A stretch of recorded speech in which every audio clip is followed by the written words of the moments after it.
Assalamualaikum dan salam sejahtera. Tepat jam 7.45 malam. Anda bersama dengan saya Zazrina Zainuddin dalam edisi 7.45 Sabtu 12 Disember 2020. Kita terus saja ke berita utama.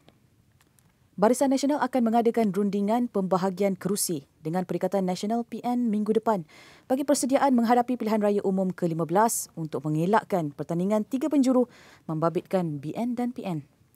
Setiausaha Agung BN Tan Sri Anwar Musa berkata mesyuarat berkenaan yang akan diadakan di Ibu Negara dijangka dihadiri tiga Presiden iaitu Datuk Seri Dr. Ahmad Zahid Hamidi bagi UMNO, Datuk Seri Abdul Hadi Awang PAS dan Parti Pribumi Bersatu Malaysia Bersatu iaitu Tan Sri Muhyiddin Yassin. Selain itu, keputusan juga sudah dibuat dalam Mesyuarat Muafakat Nasional MN yang membabitkan UMNO dan PAS supaya gabungan itu tidak didaftarkan atas faktor PAS sudah menjadi ahli berdaftar di bawah PN, manakala UMNO menjadi ahli berdaftar Barisan Nasional. Menjelaskan kekeliruan yang timbul apabila UMNO bergabung dengan PAS melalui Muafakat Nasional tetapi tidak dalam Perikatan Nasional. Tan Sri Anwar Musa berkata, Muafakat Nasional diwujudkan sebagai satu entiti gerakan massa antara PAS dan UMNO untuk menjalankan aktiviti dan menggalakkan penyatuan, muafakat dan kerjasama. Manakala Perikatan Nasional secara asasnya adalah entiti yang berdaftar dari segi politik dan struktur organisasinya seperti Barisan Nasional. Seterusnya kita ke laporan COVID-19. Kes harian baru jangkitan COVID-19 di negara ini hari ini terus merekodkan 4 angka iaitu sebanyak 1,937 kes, menjadikan jumlah kes positif COVID-19 kini sebanyak 82,246 kes. Kementerian Kesihatan Malaysia melaporkan negeri Selangor masih merekodkan kes harian tertinggi iaitu sebanyak 823 kes. Negeri Sabah pula sebanyak 429 kes dan wilayah Persekutuan Kuala Lumpur sebanyak 238 kes. Daripada 1,937 kes yang dilaporkan positif hari ini, 725 kes yang dilaporkan adalah melibatkan kluster-kluster di Pusat Tahanan Sementara PTS dan penjara yang membabitkan kluster penjara Jalan Harapan sebanyak 565 kes, kluster Rumah Merah 112 kes, kluster Tembok 43 kes dan kluster penjara Seberang Perai 5 kes. Duka cita juga dimaklumkan terdapat pertambahan 9 kes kematian COVID-19 dilaporkan pada hari ini, menjadikan jumlah kumulatif kes kematian akibat COVID-19 di Malaysia adalah sebanyak 411 kes.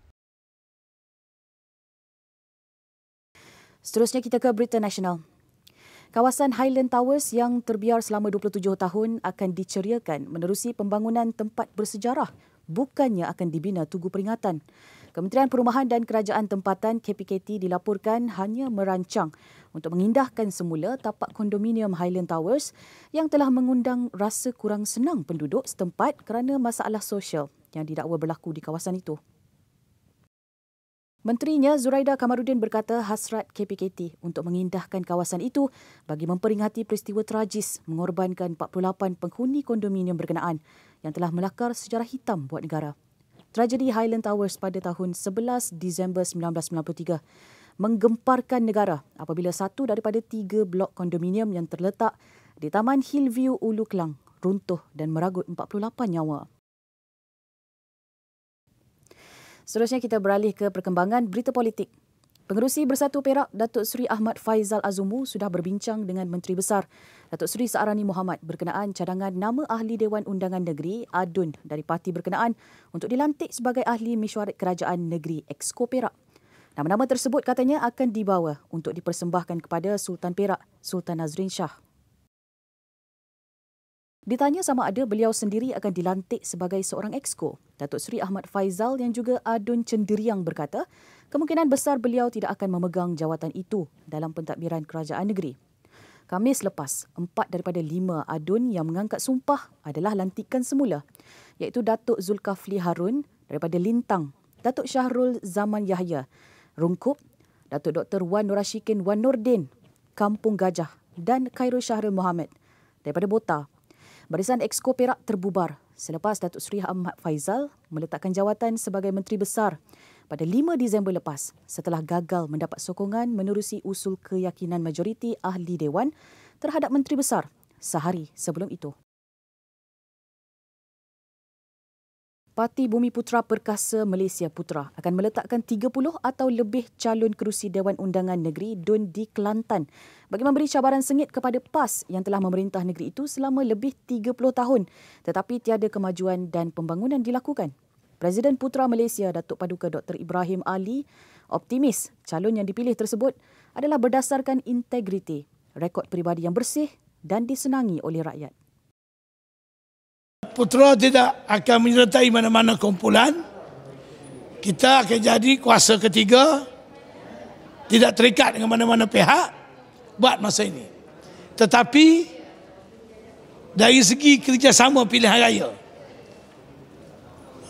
maknanya kalau ada pihak ingin bekerjasama, kita akan kaji.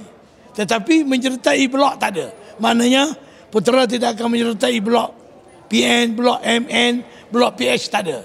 Tapi untuk bekerjasama dari segi pilihan raya di kawasan-kawasan tertentu, jika ada pihak ingin bekerjasama, kita sedia mengkaji. Pembentukan Gagasan Besar Perikatan Nasional PN, Barisan Nasional BN, Gabungan Parti Sarawak GPS dikatakan akan memperkuat tiga-tiga gabungan parti pemerintah itu. Ketua Wanita Perikatan Nasional PN, Datuk Seri Rina Muhammad Harun berkata, wanita PN menyokong penuh kenyataan yang dibuat Setiausaha Agung Perikatan Nasional, Datuk Seri Hamzah Zainuddin tersebut, supaya gabungan itu boleh menjadi satu pasukan yang lebih kuat dan lebih kukuh. Kenyataan yang dibuat oleh Yang Berhormat Datuk Setiausaha Agung Perikatan Nasional iaitu Datuk Seri Hamzah Zainuddin sudah pasti dalam kita nak menguatkan coalition yang kita ada ini, maka perlu kita gabungkan supaya menjadi satu pasukan yang lebih kuat dan lebih kukuh lagi dan dapat dimantapkan lagi, dan akhirnya kita dapat menggemeling tenaga dan juga resources yang ada ini untuk memberikan khidmat yang terbaik. Beliau berkata demikian dalam sidang media sempena program Rakan Muda Give Back di Kampung Salak Tinggi hari ini. Semalam, Datuk Seri Hamzah Zainuddin mencadangkan agar PN, BN dan GPS membentuk gagasan besar yang akan berfungsi untuk memberikan keyakinan kepada rakyat negara ini yang mahu melihat kestabilan politik. Seterusnya kita beralih ke perkembangan berita luar negara. 8 komander Al-Shabaab dibunuh anggota Markas Tentera Afrika, AFRICOM Amerika Syarikat dalam 2 serangan udara dengan kerjasama kerajaan Somalia. Ini kerana mereka didakwa terbabit dalam menghasilkan bahan letupan dan melancarkan serangan di Somalia. Menurut Jeneral Tentera Amerika Syarikat, Stephen Townsend, Amerika Syarikat akan terus memberikan tekanan kepada rangkaian Al-Shabaab kerana tindakan mereka yang terus merosakkan keamanan Somalia yang perlu dihalang dan ditentang. Terdahulu, Jabatan Pertahanan mengatakan Presiden Donald Trump mengarahkan Pentagon dan AFRICOM Amerika Syarikat untuk mengundurkan sebahagian besar tenteranya dan membawa keluar aset dari Somalia menjelang awal 2021. Seterusnya kita ke berita sukan. Selangor FC mengesahkan akan mengikat pertahanan tengah dari Eropah Barat, Tim Hooiberg, untuk memperkasa benteng bagi mengharungi saingan Liga Malaysia untuk musim depan. Pemain dari Jerman itu menjadi pemain import baru pertama buat The Red Giants untuk musim depan. Selangor bakal menjadi kelab Asia pertama buat Tim Hooiberg selepas pernah beraksi bersama Borussia Mönchengladbach, FC Kaiserslautern dan FSV Frankfurt selain Maccabi Netanya dalam Liga Perdana Israel. Pemain berketinggian 1.92 meter berusia 32 tahun itu nyata sangat teruja dan gembira dapat menjadi sebahagian daripada perancangan terbaru Selangor FC. Sebagai persediaan, tim banyak mencari maklumat mengenai pasukan barunya itu selain menonton banyak video berkaitan pasukan Gergasi Merah di YouTube dan perlawanan siaran langsung.